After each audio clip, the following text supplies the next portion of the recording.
Thanks very much for joining again. We had now a lot of I had a lot of people who asked me certain questions after our calls we had so far, and in general when I post something on YouTube and on Instagram. One of the biggest mysterium is breathing in freestyle. We had now some very generic topics when we started off with our chats, and this would be more going into detail. And I think going forward we can do more of these as well. And that one topic was the breathing as such, and not only the breathing as in how to breathe, it is also the breathing pattern in freestyle. Is it better to breathe every second time? Is it better every fourth time, every fifth, every eighth, or whatever there is? And everyone seems to have his own theory. I guess we need to ask the pros, or the ones who did it in the end. And also, breathing is very individual, I guess. So what's your take on it? I guess you get these questions a lot as well, right? Yes, I have a pretty clear take on this, and I'm pretty sure it's going to be yours also. I think the idea here is that as a distance swimmer, you're trying to push yourself to the limit within the race as much as you can, and that's going to lead automatically to at one point gigantic oxygen deficiency. So I really think for men there's really no other way than breathing every other stroke. I don't really see anybody in the world who is successful with breathing every 3 or every 4. You see it with the women sometimes. I don't know how they do it. I think maybe because they have a little bit less muscles in their body, therefore they need a little bit less oxygen to support the whole system. But with men, I think breathing every 1, and just I mentioned in the last one that I was in Berlin for the Junior European qualifier. There was also the World Championship qualifier. Florian Wellbrock, for example, broke the German record, went to 14:34 in the 1500 freestyle. Then Lukas Mertens went a 7:42 or 41 in the 800. And especially with Lukas Mertens, I saw multiple times in the middle of the race, he was even doing breathing every 1 in the middle of the race. He would go like 3 times and then back, and then back to breathing every other. Because I think the only thing I can think of is that he was pushing it so hard that he needed the oxygen. I mean, why else would he do it in the middle of the lane? No. Wow, I didn't know. I mean, I made once a post on Instagram, and I really said about the Olympics in London, and where I said, listen, out of 8, there was one who did every 3, and he wasn't the winner. It wasn't. He did breathe every 3rd time, and he was not the winner, and certainly not the second and the third. I think he came 7th, but the other 7 were always breathing on every second time or every other time. And I guess it's different to the kicks where people can lost, like Sun Young. Well, there is another controversy with him as well. That is, we're not going to go into detail. This week was already eventful enough for triathletes anyway. So I think we keep that away. But that's there. I also have a clear view on long distance swimming with the kicks, but that's a different story again. But again, would play into the oxygen part and breathing every second time. But again, then you get these experts or people who think they I don't know, not being disrespectful. Think they think logic, but swimming is not logic. It has something to do with logics, but it's also overruling your own body. Where they came, nobody would be more efficient or more faster to breathe every second time or every 4th time, and even when you say, when I swim in a pool, and say, well, guess what? I mean, Popovic or Phelps or Hogenband they did breathe every second time. The last person I know, especially in the beginning, who did breathe every 3rd time was Alexander Popov, I think. I'm not sure. Every 3rd time. But even he changed afterwards. So I don't even know. I mean, I think there's something to be said to breathe every 3 in training when you do your generic stuff. I remember Coach Choi insisted on that quite a bit. he would say specifically this set, I want everybody to breathe every 3. If you break the breathing pattern, we have to start over. So those were things that were done. But those were usually sets in the first 6 weeks when there was still a big emphasis on general technique. And then once you get into the race breathing pattern, I mean, it's a tricky topic. I mean, I swore to myself that I'm not going to give into that anymore, into the internet battles with the guys who know it all, because they are out there and they provide videos in great detail and try to convince the masses of in my opinion, of absolute nonsense. I'm not, like I said, I'm not going to call names anymore. But like you said, I think I'm in the same opinion. It's nice to be a sports scientist and whatnot. Okay, technically I'm a sports scientist. I studied sports science at the University of Florida. But I think if you really want to understand swimming, I think you should look at what the best people in the world are doing. And I mean, there's a reason why they are the best. There's a reason why they produce results over and over again. And I would just be careful listening to guys who write articles in magazines. And some of that stuff is good, don't get me wrong. And I think it's also probably a great stepping stone for people who are in the very beginning of their swimming career. Mm-hmm. But I don't know. I mean, me personally, when I look at something, I look for the people who've done it themselves or who have great results as coaches. Yeah. And those are the ones I listen to. And I can only urge everybody to do the same.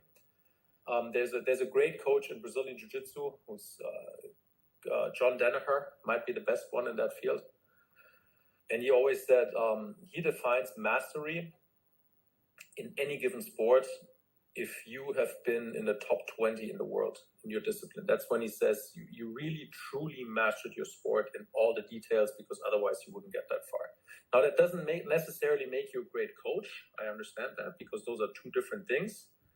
But at least from an athlete's perspective, you've put in so much time and so much work, and you probably work with such great coaches that you really understand the sport of swimming to a high level. Yeah. And for some random dudes to, yes, they've been in the business for a long time, but I mean, I don't know. I think there are always levels to this stuff, and if you've been in a very high level, and yeah, I don't know. To me, it's pretty obvious, and I think to you also. I think you need the oxygen, you need to breathe every other, and if you don't believe it, like you said, you just mentioned all the names. Look at Hogan Bunt, who won Olympic gold. Look at Popovich, who will most certainly win Olympic gold. Look at Michael Phelps. Look at all these guys and see what they do. And if somebody still wants to argue that you need to breathe every 3 in a race, then okay. I don't want to waste my time with that, honestly. No. It is just a topic which comes up every time or ever so often. And you know, the biggest one which sticks to other people to believe that every third time is valuable is the symmetry in the style. Because people who say that say, well, if you breathe every second time, you get out of symmetry on your stroke, because then you emphasize not so much on the left side. And funny enough, I also did a post where I had the camera in front of me, and then I overlaid, I made a picture of my left stroke, and of the right stroke was a high elbow out of water, and I made an overlay and made a cross. So the line, I just made it from the elbow going over to the shoulders, to the other shoulder, made one line and the other one, and it was a nice cross. And I think as long as you can keep that, because that is the one thing which you need. If you can't keep the rotation, the body rotation as such, it doesn't matter. And I then bring the argument, breathing is added to the style. The technique as such needs to hold on its own. That's why you have snorkels. That's why you use a snorkel. That's why you do all these drills. You need to be able to, without breathing. Think about that, the technique without breathing, and then add the breathing into it. And I think that's important. And other than that, if you're comfortable with breathing every third time, I think it's such an individual thing. But it's an individual thing, but I've never seen anyone who does distance swimming breathing every third time. I haven't seen it either. Or being fast. You will always run into the wall of lack of oxygen. Yeah. You will always miss the oxygen, and therefore you cannot push yourself all the way to the limit. And I just don't see it happening. I would be willing to bet quite a hefty sum that you're not going to see anybody in the future break a world record in the 1500 freestyle breathing every 3. I think it's just not going to happen. It just doesn't make any sense. You need that oxygen to support your system.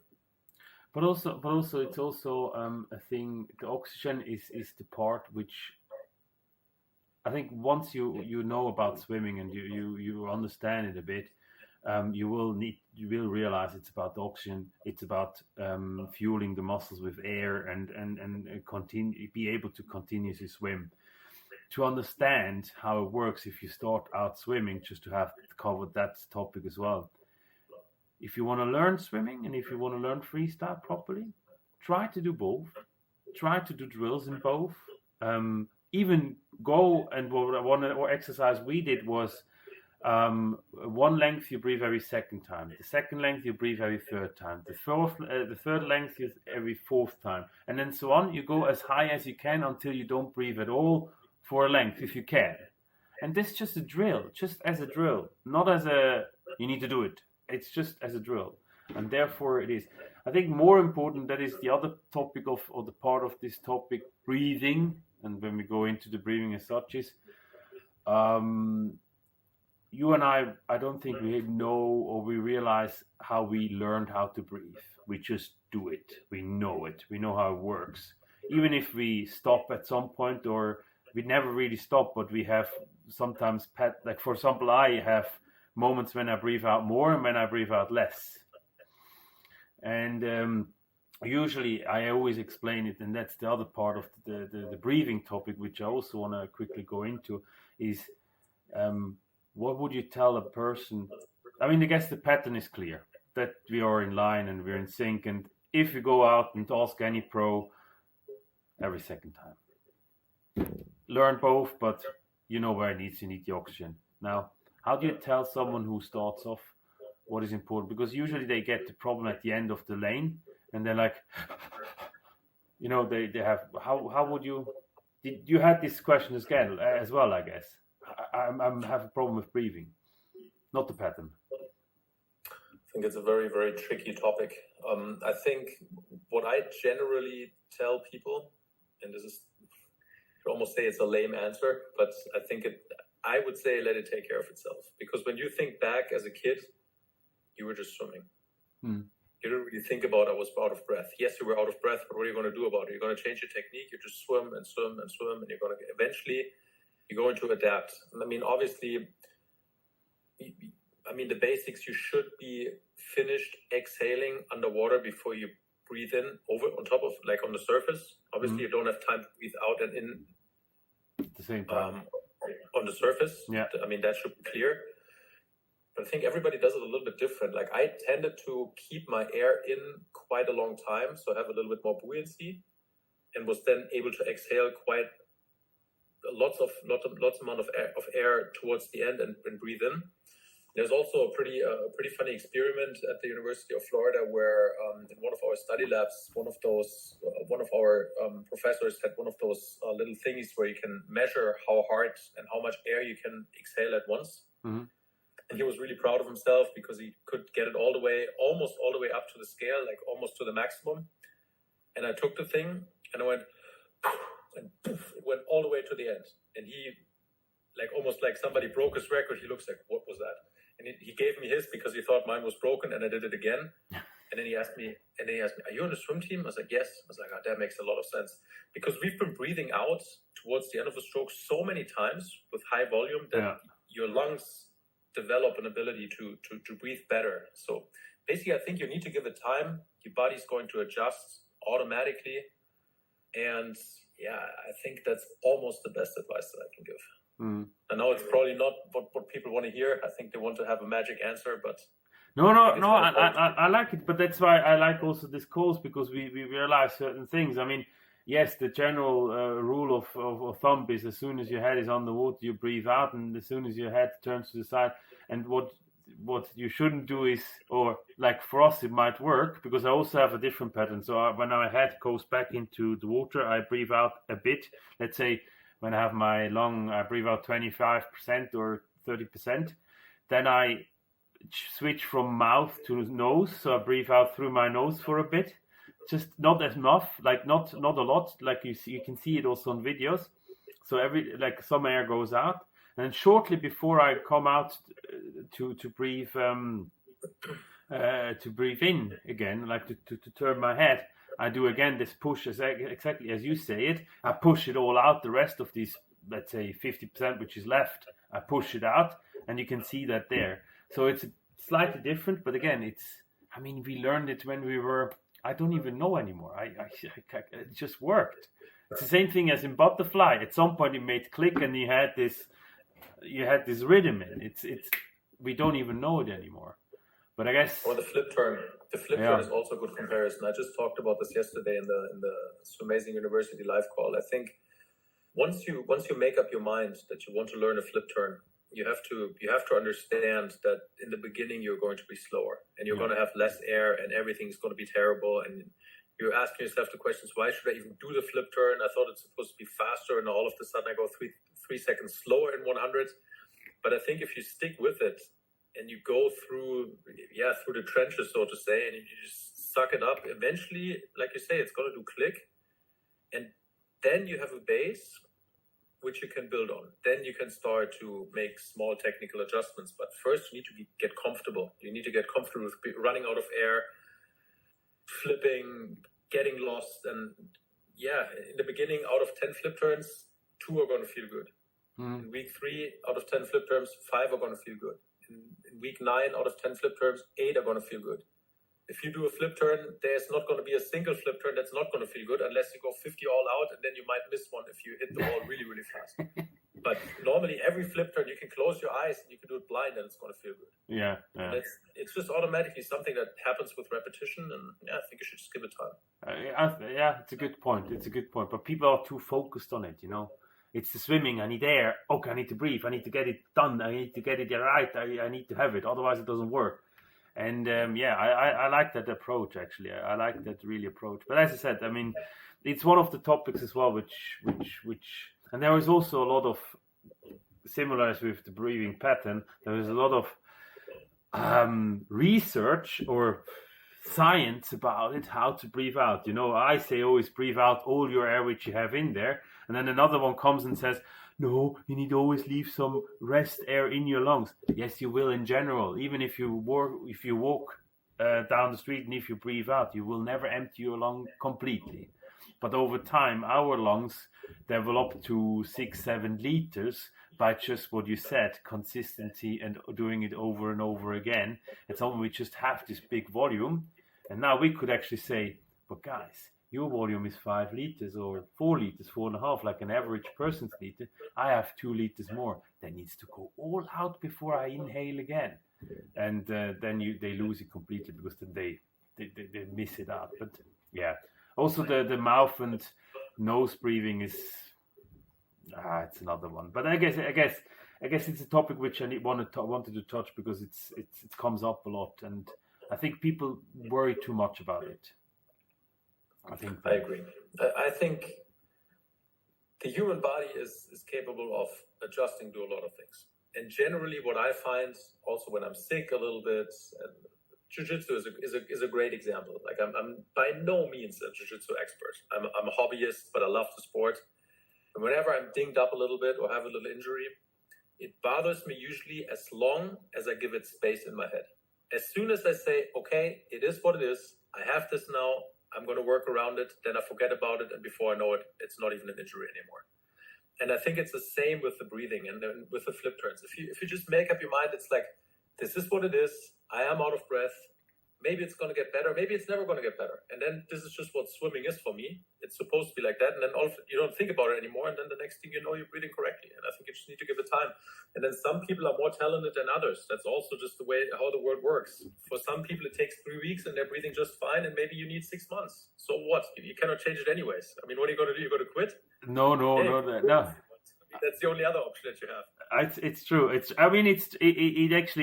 is very true, because also with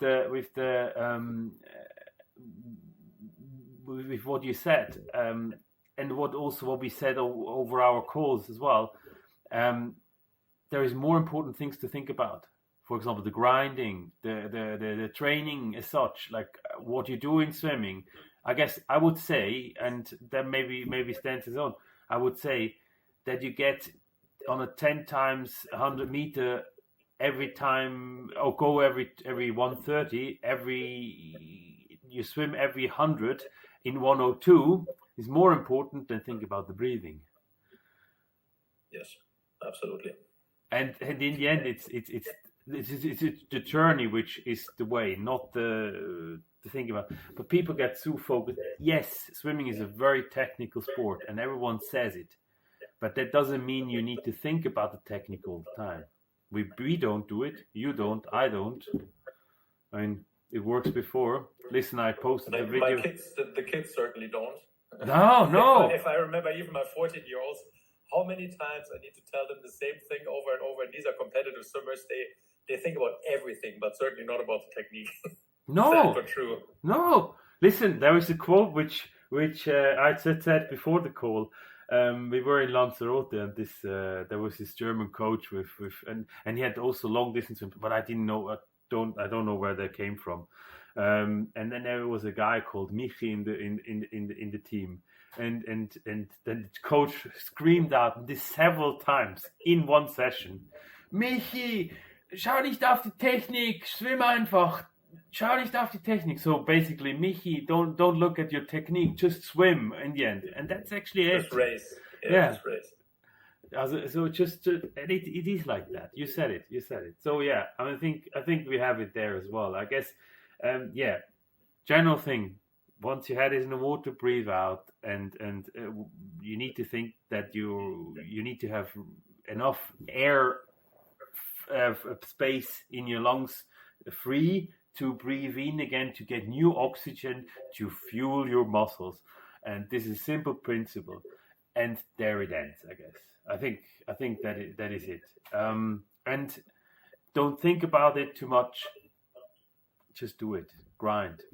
At some point it will, as you said with the flip terms, at some point it will work. Just like that. Yeah, just don't expect it to be easy. Expect it to be hard, and everything else will. Then it will become easy automatically. Yeah. I think we're too easy for that, but for us it's too easy. I don't know it anymore. Yeah, that's good. Well, thank you very much for this. I think we had now a really nice topic with the breathing as such, and let's see when we have another one. I think it's good so far, and it helps other people hopefully. Yeah, for sure. Thanks for having me again. Thank you. And